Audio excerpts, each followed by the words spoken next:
And we can change it anytime we want.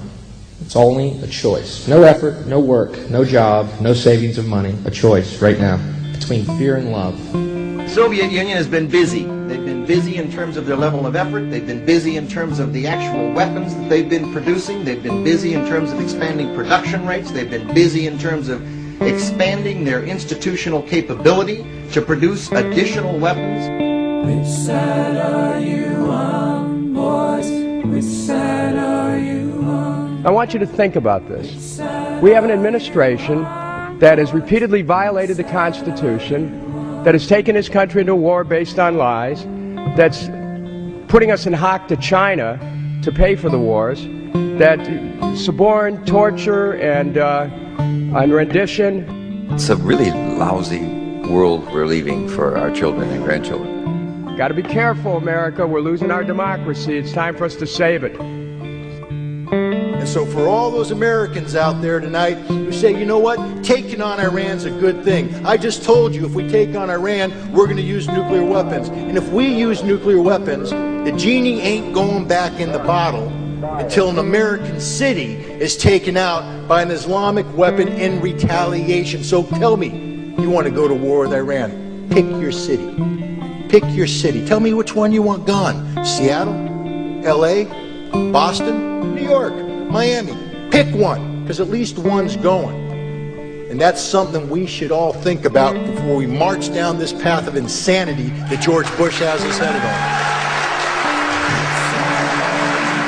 There was a meeting in the White House where Cheney presided over it, looking to cook up the next war, a false war based on false intelligence. How many press are here? Anyway, there was a meeting among the items considered and rejected, which is why the New Yorker did not publish it on grounds that it wasn't accepted.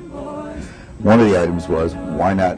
There was a dozen ideas proffered how to trigger a war. The one that interested me the most was why don't we in our shipyard build 4 or 5 irate boats that look like Iranian PT boats, put Navy SEALs on them with a lot of arms, and the next time one of our boats goes through the Straits of Hormuz, start a shoot-up. Might cost some lives, and it was rejected because you can't have Americans killing Americans. But that's the level of stuff we were talking about, provocation. If they sat in a room and said, when we go to campaign for this war, let's not tell them how much it costs, let's not mention it, that's a sin of omission. That's a lie. Yeah, there's really no difference whether it's deliberate or intentional or there is. Or not. Well, they're both problematic in their One is homicide, the other's involuntary manslaughter. One could be criminal, for instance. Yeah. That's what I'm saying. That's my point. Which side are you on, boys? Which side are you on? Which side are you on? President Bush and top administration officials publicly made 935 false statements, that's a polite way to say lies, about the risk posed by Iraq in the 2 years following 9/11. 4,000 kids who will never see the light of day again and their families, all for a pack of lies. Some legacy this Bush company. Which side are you on, boys? Which side are you on?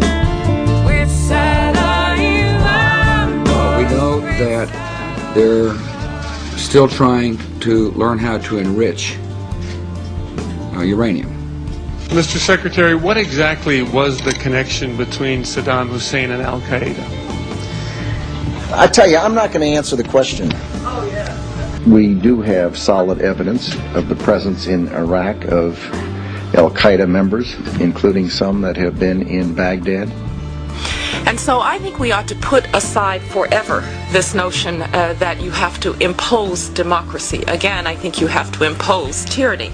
We do know with absolute certainty that he is using his procurement system to acquire the equipment he needs in order to enrich uranium to build a nuclear weapon. Our country and the entire international community cannot stand by as a terror-supporting state fulfills its most aggressive ambitions. Don't listen to their lies. Poor folks ain't got a chance unless they organize. Each of us must choose which course of action we should take. Education, conventional political action, or even peaceful civil disobedience to bring about necessary changes. But let it not be said that we did nothing. You know that there's treason going on. You can be held accountable for treason yourself. It's kind of a shame to hear you talk about the Constitution so much because you've done nothing to defend it. You haven't impeached. We sent you there to impeach. We sent you there to basically end the war, and you've done none of that. So we don't want your two-party dictatorship anymore. Do you want the vote or not?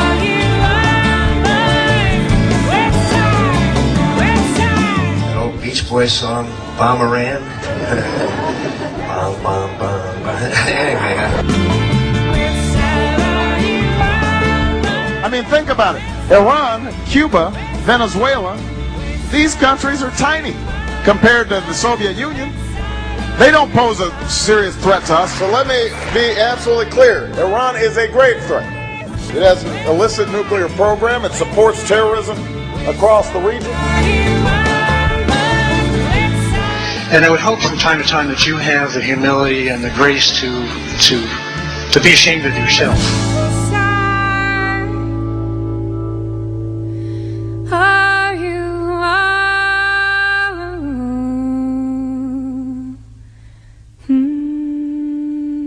The eyes of fear want you to put bigger locks on your door, buy guns, close yourself off. The eyes of love instead see all of us as one.